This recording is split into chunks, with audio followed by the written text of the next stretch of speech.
찾은 한 병원. 그런데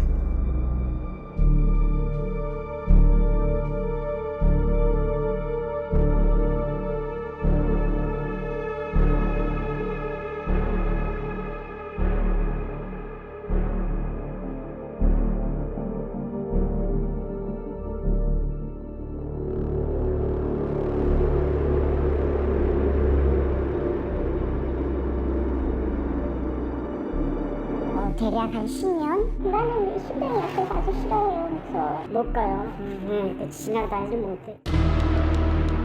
모두에게 공포의 대상이 된 한 남자. 그가 있는 곳은 장례식장도 진료실도 아니었습니다. 사람이 있다기엔 너무 오싹한 이 공간에서 그는 10년 전부터 지금까지 남아 있다고 합니다. 도대체 무슨 사연일까요?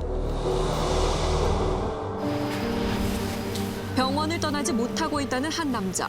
홍보팀장님이세요? 그가 있다는 병원을 찾았습니다. 이야기 속 남자가 누구인지 그 사연을 알고 있는 관계자를 만나봤는데요. 제가 알기로는 2010년 5월 5일 날 저희 병원에 들어오셔서요. 지금이 2020년 1월 15일이니까 대략 한 10년, 3,540일 정도 되는 것 같습니다. 아니 어떻게 환자신 거예요? 이런 말씀 드려도 될지 이제 시신이 10년 동안 저희 병원 영안실에 계십니다. 여기 계시나 봐요? 무려 3,500일이 넘는 시간 동안 이곳에 머무르고 있었던 사람은 이미 세상을 떠난 고인이라는데요. 근데 이게 이제 이분이 여기 계시는데 여기 계시니까 이 밑에도 쓸 수가 없는 거야. 왜냐면 이제 이게 또 그래서 이게 총 18분이거든요. 대체 그는 누구이며 어떤 이유로 이곳에 남아있는 걸까요? 들어오실 때 21살이니까 뭐 계신다면 뭐 31살이 되시는 거겠죠. 아이고, 제가 10년이니까요. 알기로는 저희 병원에 이제 오시게 된 경위가 이분이 의경으로 계셨답니다. 한 3개월 만에 이제 그 자살을 하셨는데 저희 응급센터를 오셨고 병원 관계자의 말에 따르면 이 사람은 2010년 의경으로 복무했던 21살의 청년이라고 하는데요. 당시 그는 경찰서 건물에서 투신했고 사망 후 이곳에 오게 되었다고 합니다.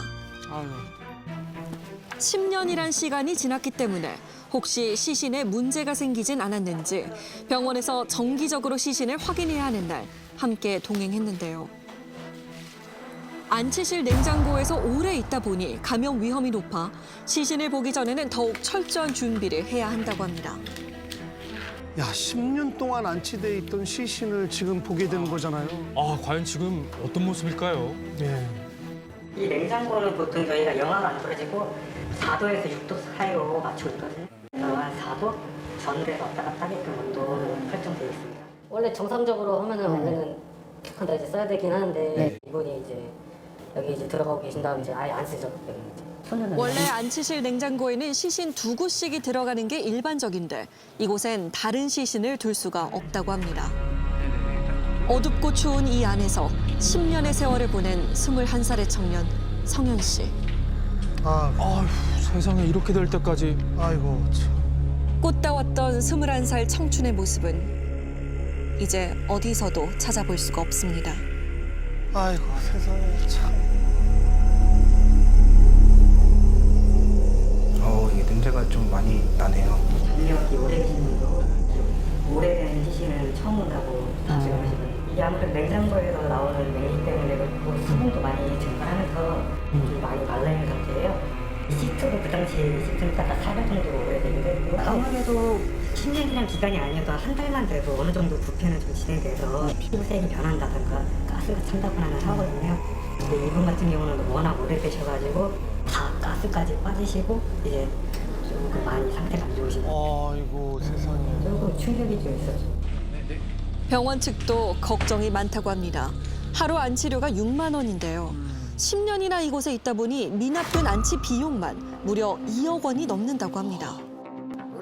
가족이든 누구든 찾아오는 사람은 없었던 걸까요? 그러게요. 의경 병원에 이동을 하셨으니까 네네. 경찰 관계자들이 같이 오시면서 가족분들도 오셨었어요. 아, 가족이 있단 말이에요? 오면 일단 사망하셔서 안치를 하는 거고 네. 그 뒤로는 이제 안치를 상담 받으시고 일정이 진행이 되시는 건데 이분 같은 경우에는 저희가 이제 안치하고 상담실로 이제 안내를 해드렸어요. 성현 씨 사망 소식을 듣고 병원으로 찾아왔던 가족들. 그런데 그들은 장례 절차를 밟지 않고 홀연히 사라졌다고 합니다. 그렇다면 그날 이후 가족이 또 찾아온 적은 없었을까요? 기억이 남는 건 이제 한번 오셨을 때 이미 그 냄새 많이 나실 때 오셨던 적이 있었거든요. 그때 당시에 이제 가족분들하고 무슨 목사님 같이 오셨던 것 같아요. 기도하신다 해서 자리 좀 비켜달라 해서 저 밖에 있었고 기다리고 있으니까 좀 이따 바쁘셨다 그래서 다시 모셨죠. 그때도 얼굴 보고 가셨는데 그것도 부패가 많이 진행된 상태에서 보신 거예요. 그 뒤로는 안 오신 것 같아요. 그렇게 또다시 병원에 홀로 남겨진 성현 씨. 아이고, 세상에. 아들을 이토록 오래 찾지 않은 게 잘 이해가 되지 않는데요. 가족에겐 대체 어떤 사연이 있는 걸까요? 뭔가 이유가 있을 것 같은데요. 저희가 뭐 그런데 취재 도중 충격적인 사실을 듣게 됐습니다. 제도 공문도 보내고 네. 2019년 11월 12일 날가 아버지는 앞으로 특피 부양자로 등록되어 있는 현재까지도 사망 신고를 안 했다고 보는 게 맞습니다. 그러니까 10년 전에 사망한 성현 씨는 사망 신고조차 안 돼 있다는 건데요. 어떻게 이럴 수가 있을까요? 오래도록 가족이 찾으러 오지 않자 병원에선 행정기관에 무연고자 시신 처리를 요청했다고 합니다. 그러나 처리할 수 없다는 답만 돌아왔다는데요. 가족이 있으니까 무용고가 아니에요. 모든 조치는 취했죠. 뭐 재판 소송도 해봤고 또 자택까지 방문을 해서 설득도 했고. 병원에선 그 부모를 대상으로 시신 인수와 안치료에 대한 소송까지 진행을 했고 재판에서도 이겼지만 가족은 여전히 대답이 없다는데요. 결국 병원 관계자들은 집에 직접 찾아갈 수밖에 없었답니다. 사망 선고 후 5년이나 지난 날이었습니다.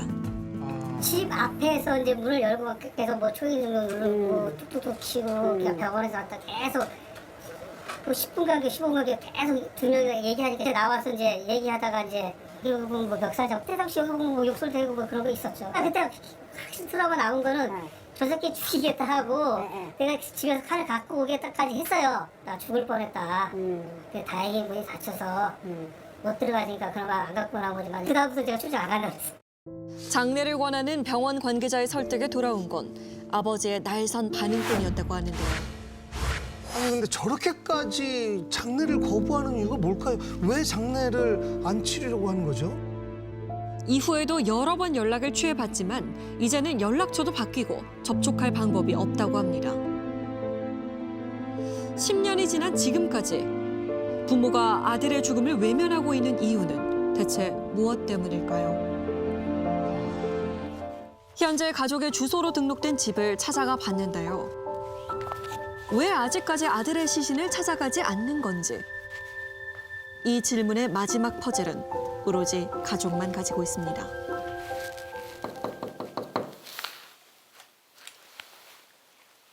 계세요.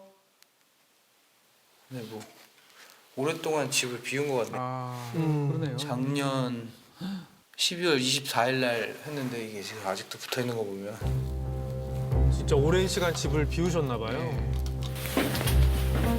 이웃은 가족의 행방을 알고 있지 않을까요? 네, 안녕하세요. 저 뭐 좀 여쭤보려고요. 사시는 분 혹시 아세요? 몰라. 지금 오래돼서 집 비우는 지가 10년? 10년 건데 그렇게 됐거든. 손자 하나 있는데 군인 가서 죽었다대. 이 집은 그럼 누구 이름으로 돼 있는 거예요? 외할아버지. 최근 가족이 주소를 이전한 곳은 성현 씨 외할아버지의 집이었습니다. 사람이 살고 있다기엔 그 어떤 흔적도 남아있지 않은 이곳. 그런데 그들의 행방을 찾을 또 하나의 단서가 포착됐습니다. 바로 문에 붙여진 교회 스티커입니다. 해당 지역에 똑같은 이름을 가진 교회를 모두 찾아가 봤는데요. 샅샅이 뒤져봤지만 그 어디에도 가족을 안다는 사람은 없었습니다. 아하. 그중 마지막으로 찾아간 교회. 여기서는 만날 수 있을까요? 예전에 신부님을 지금 찾고 있는데. 지금 교회에 안 다니는 것 같아요.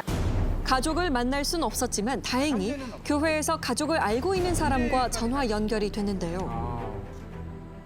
봉사할 일이 있으면 앞장서서 이렇게 하고. 예, 그 얘기 듣고 나서 얼마 안 돼서 교회를 떠났거든요. 8, 9년 되지 않았나 싶어요. 그때 군산사 했으니까 군산에서 저 얘기를 하니다가 지금 어디로 갔는지 모르죠. 대체 가족들은 어디로 숨어버린 걸까요? 새롭게 알게 된 곳은 바로 전북 군산. 다니던 교회도 나오지 않고 최근 이전한 주소지에도 살고 있지 않은 가족들. 가족들은 대체 어디로 간 걸까요? 그러니까요. 수소문 끝에 같은 동네에 살았던 주민을 만날 수 있었습니다. 그 아들분은 보신 적 있으세요? 중고등학교까지 여기 살았을 때 아마. 중고등학교까지. 군대 갔을 때는 어디 이사 갔고 어디 일로 갔다 어디 갔다 그러더라고. 도망가다시피 오고. 인천인데요? 인천 산다는지 뭐 일 통지서도 달라고 그러더라고. 가족들의 행방이 미궁에 빠진 가운데 취재 중 알게 된 내용을 가지고 다시 추적에 나섰는데요.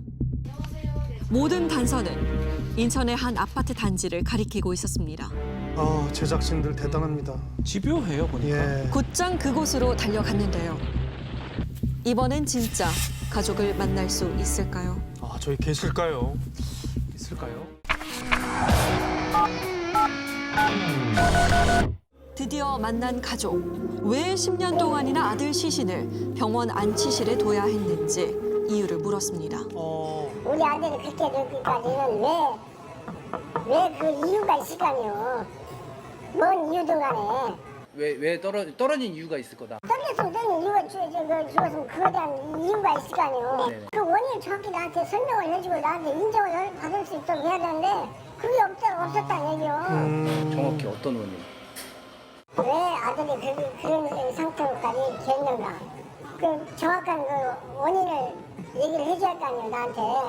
그것이 해결이 안 되는데 나는 안 듣겠다 이거예요. 아버지는 10년 전 아들이 왜 투신을 하게 됐는지 이유가 밝혀지지 않아 시신을 찾아올 수가 없다고 하는데요. 취재 중 알게 된 사실은 국가를 상대로 손해배상도 청구했지만 당시 패소했었다는 겁니다.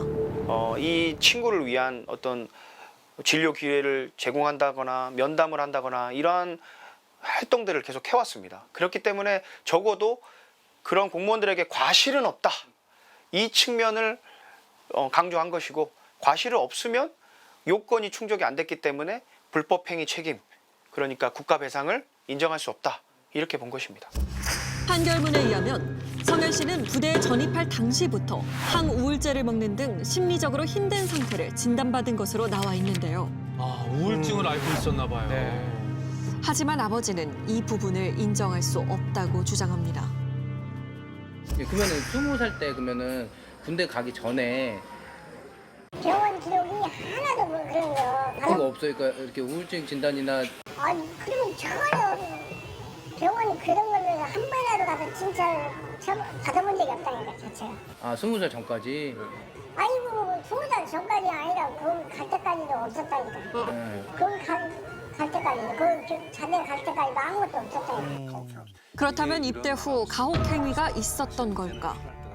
실화탐사대는 어렵게 사망 당시 부검 결과를 보고받은 당시 국과수 법의학 부장을 만날 수 있었습니다.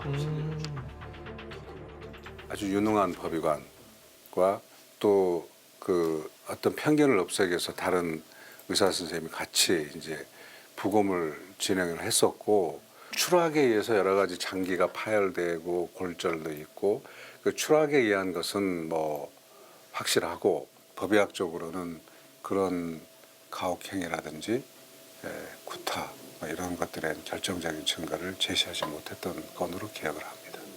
그 이상의 뭐 증거로서 전혀 저는 이 사건을 해결하는 데 도움이 된다고 보지 않고 그렇게 장기간 냉장고에 두는지에 대해서는 법의학자로서는 좀 동의하기 어려운 상황이라고 볼 수 있죠. 당시의 시신에는 가혹 행위의 흔적을 전혀 찾아볼 수가 없었다고 합니다. 그리고 무엇보다 현재 시신 상태로는 추가적인 증거를 더 찾을 수가 없다고 하는데요. 치우면 인정하는 것처럼 느껴져서 그러신 거예요? 그렇지 뭐 나한테 묻혀버리는 거 끝나는 거예요. 내가 군대 생활 경험을 보나 내가 지금 이제 그때 당시 상황을 들어보고 보나 나는 의심할 수밖에 없고 그래서 나는 장례를 안 치는 거예요. 내가 의심이 풀리면 나는 바로 장례를 치운다. 아들의 죽음을 인정할 수 없는 가족은 지난해 군 사망사고 진상규명위원회에 이 사건을 의뢰한 상태입니다. 원인을 밝히고 싶어하는 아버지의 바람과 달리 단순 자살로 처리된 아들의 죽음. 그런데 작년 12월 스스로 목숨을 끊은 경우에도 복무 중 사망, 순직으로 인정될 수 있게 의무경찰 관리 규칙이 바뀌었답니다. 오늘로써 3,564일째 밤이 찾아왔습니다. 진짜 긴 시간입니다. 지금도 성현 씨의 시간은 여전히 안치실 안에서만 흐르고 있는데요. 그리고 흐르는 시간만큼 답답한 건 바로 병원 측일 겁니다. 병원 차원에서도 뭐 지금까지 저희가 총 안치 비용만 한 2억 한 3천만 원 정도 될 거예요. 엄청나네요. 근데 뭐 그거는 저희가 어떤 인도적인 차원에서 저희가 받지 않을 거고요. 단지 이제 정말 뭐 법이고 이런 걸 다 떠나서 그래도 조금 이제 빨리 좀 이게 정리가 돼서 좀 편안한 곳으로 자식을 좀 보내줬으면 하는 마음입니다. 안치실을 이용하는 고객들의 항의 민원도 많았기 때문에 시신을 찾아가기만 한다면 2억여 원에 달하는 안치 비용도 받지 않을 생각이라고 하는데요. 예. 아유. 장래에 대한 가족의 입장은 그대로일까요? 마지막 희망을 가지고 아버지와 통화를 시도했습니다. 여보세요? 아유, 안녕하세요. 저는 병원의 유규상이라고 합니다. 저렇게 차가운 바닥에 아들을 두는 것도 아니시잖아요. 물론 아들은 먼저 갔지만은 네. 부모로서 나도 안타깝지만 그것 때문에 지금 우리 집 가족들은 정말 고통 속에서 여지껏 10년 동안 세월을 갖다가 정말 힘들게 살아왔어요. 우리 아들이 너무나도 보고 싶지만 부모의 도리를 하고 그렇게 해서 마무리 지어야 될 것 같아서 말씀드리는 겁니다. 병원 측 마음은요 충분히 이해를 합니다. 피해까지는 줄 그런 것은 아니었는데 본의 아니게 그렇게 해가지고 참 죄송합니다. 그거는 3, 4년 정도 결과 모든 것이 나오면은 그때는 제가 승부하고 그에 대한 묻고 모든 것을 묻고 내가 하려고 하고 있으니까 조금 더 기다려 주시면은 네. 제가 하겠습니다. 예, 알겠습니다.